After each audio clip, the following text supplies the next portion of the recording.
Therewith he puts into his hands the hanger dight with silver, and uttering his voice, spake to him winged words. Hail, stranger and father, and if aught grievous hath been spoken, may the storm winds soon snatch and bear it away. But may the gods grant thee to see thy wife, and to come to thine own country. For all too long hast thou endured affliction away from thy friends. And Odysseus of many counsels answered him, saying, Thou too, my friend, all hail. And may the gods vouchsafe thee happiness. And mayest thou never miss this sword which thou hast given me, which thou that with soft speech hast yielded me amends. He spake, and hung about his shoulders the silver-studded sword. And the sun sank, and the noble gifts were brought him. Then the proud henchmen bare them to the palace of Alcinous, and the sons of noble Alcinous took the fair gifts, and set them by their reverend mother. And the mighty King Alcinous led the way, and they came in, and sat them down on the high seats. And the mighty Alcinous spake unto Arete, Bring me hither, my lady, a choice coffer, the best thou hast, and thyself place therein a fresh robe and a doublet, and heat for our guest a cauldron on the fire, and warm water, that after the bath the stranger may see all the gifts duly arrayed, which the noble Phaeacians bear hither, and that he may have joy in the feast, and in hearing the song of the minstrelsy. Also I will give him a beautiful golden chalice of mine own, that he may be mindful of me all the days of his life, when he poureth the drink offering to Zeus and to the other gods.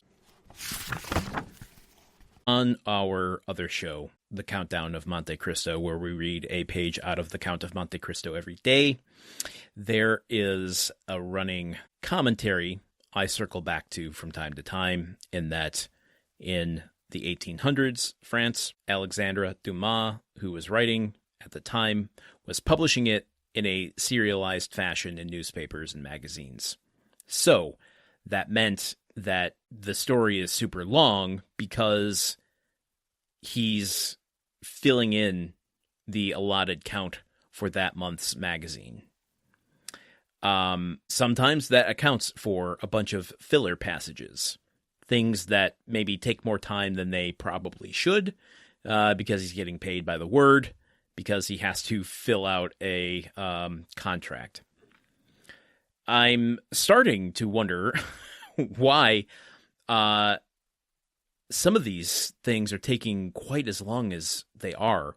And I don't know if it's purely because of what we're doing here on this show, if it is really baked into the ritual, not only of the characters in this story, but also what audiences would expect. Like, would it be jarring to them if we cut out half of this Xenia stuff? Do we need to see Alcinous going back to Arete to further demonstrate his honor and feelings towards Odysseus, giving him things that mean a lot to him?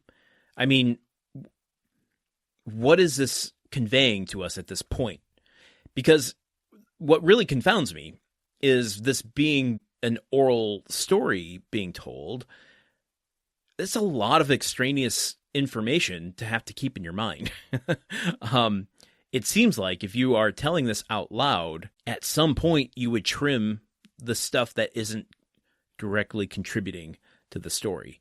Maybe this is. Maybe because I don't know what's coming next, it is important. But, like, I hit a point today where I'm like, I got the point, folks. Can we move along a little bit faster here?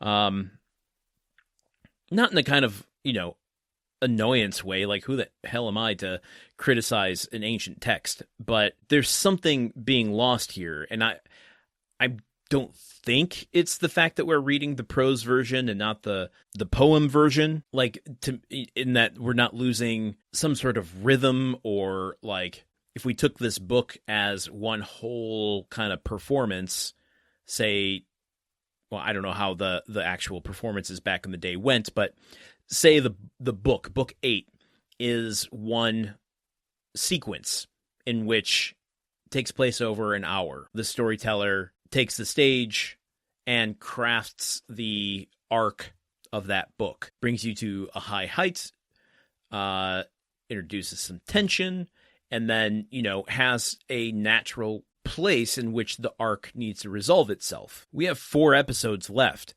and I feel like this is wound down. We got to get Odysseus on the ship, unless we're going somewhere else. And that's, my disadvantage in not knowing from day to day what the hell is going to happen. Maybe tomorrow we'll go into a long tangent about Orpheus and Eurydice. I don't know. It's possible. Has Hades been mentioned yet on this show? Well, that was a huge venting of mine. Apologies. What is actually happening here? If we take the last couple episodes as one piece, Euryalus has made amends with Odysseus. Odysseus has accepted his apology. Alcinous is going home to ensure that even he, among the people that have offered gifts to Odysseus, will be contributing and doing so in a big way. Sending Odysseus home with a memory of a lifetime. Every time he uses my chalice, he will think of me and Zeus and whoever god he is paying tribute to. I guess if we want to be generous, what this could be doing is restabilizing the narrative right now.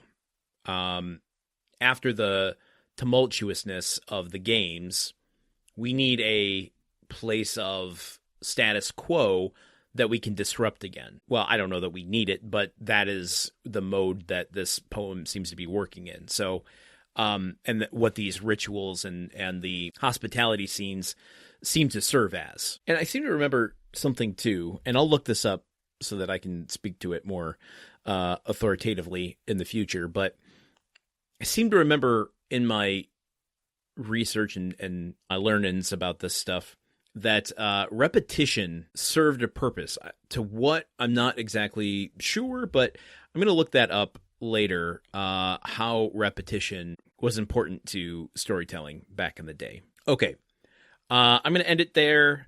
Let's try to blaze through the rest of this chapter. I mean, not blaze through. We're going to enjoy every episode, but we only have 4 left, so join me here tomorrow as we continue toward the end of Book 8. Until then, okay, goodbye. Odyssey is part of the Gruntwork Podcast Network. The show is produced, edited, and hosted by Landon Solano. The original text of The Odyssey, written by Homer. Theme song by Neuroflow. You can support this show and other shows like it by going to patreon.com/gruntworkpod. Thank you for listening. See you tomorrow.